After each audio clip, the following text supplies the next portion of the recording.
2019년 세계 곳곳의 사람들이 밤하늘에서 이상한 광경을 목격했습니다.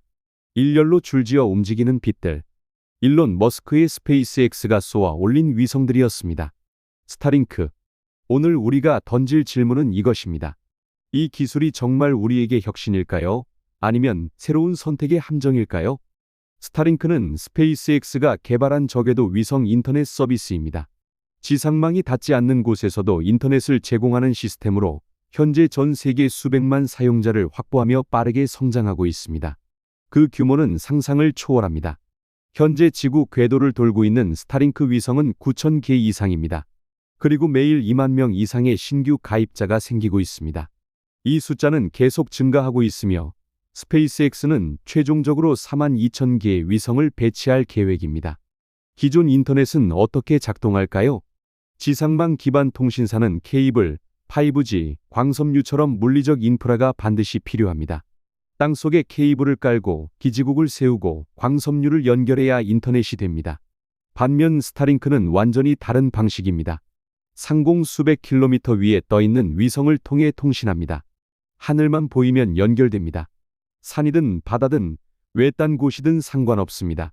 물리적 인프라가 필요 없다는 점에서 기술적으로 혁신처럼 보입니다.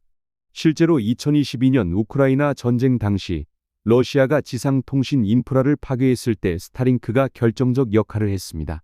일론 머스크가 우크라이나에 스타링크 단말기를 제공했고 이를 통해 군사 작전과 민간 통신이 유지될 수 있었습니다. 이는 위성 인터넷의 강력한 장점을 보여준 사례입니다. 하지만 현실은 조금 다릅니다. 한국 시장의 경우를 살펴보겠습니다. 한국은 세계에서 인터넷 속도가 가장 빠른 나라 중 하나입니다. 5G 커버리지는 전 국토의 90% 이상을 커버하고 있습니다. 스타링크의 평균 다운로드 속도는 100에서 200mbps 정도입니다. 나쁘지 않은 속도입니다.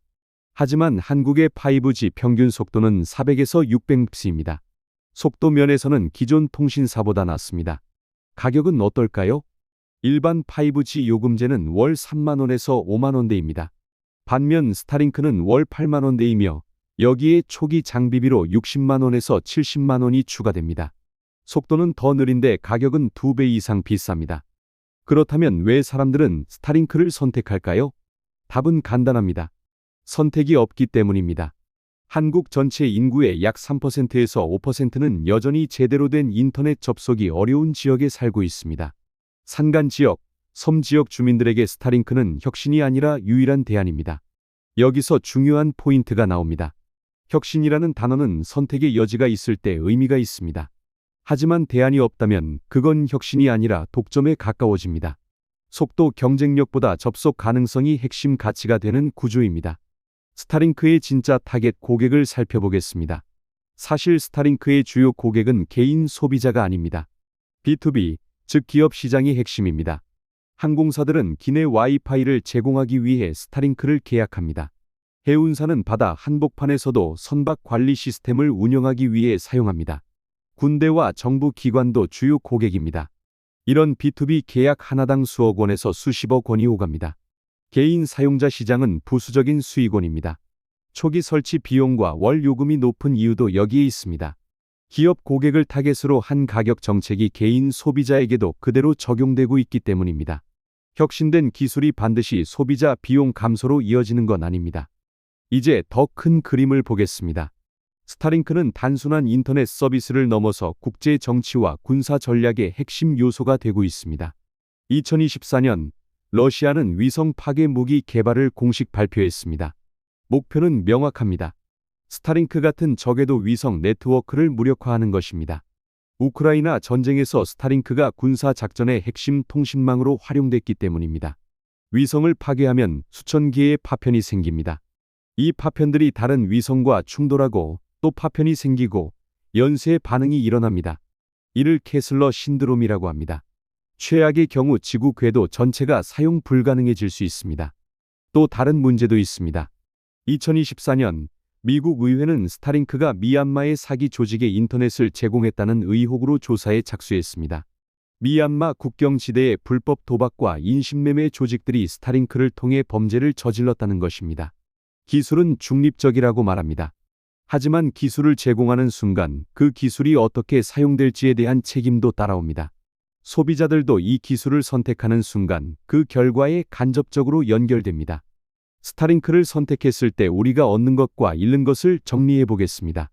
먼저 장점입니다. 첫째, 지리적 제약이 없습니다. 기존 통신망이 닿지 않는 산간 지역, 바다, 외딴 곳에서도 인터넷 접속이 가능합니다. 둘째, 재난 상황에 강합니다. 지상 인프라가 파괴되어도 위성 통신은 유지됩니다. 셋째, 맞춤형 산업 적용이 가능합니다. 항공, 해운, 군사 등 특수한 목적으로 활용할 수 있습니다. 단점도 명확합니다. 첫째, 초기 설치 비용이 높습니다. 안테나와 단말기 구입에 상당한 비용이 듭니다. 둘째, 기존 통신 대비 체감 속도 경쟁력이 떨어집니다. 특히 5G망이 잘 갖춰진 지역에서는 더욱 그렇습니다.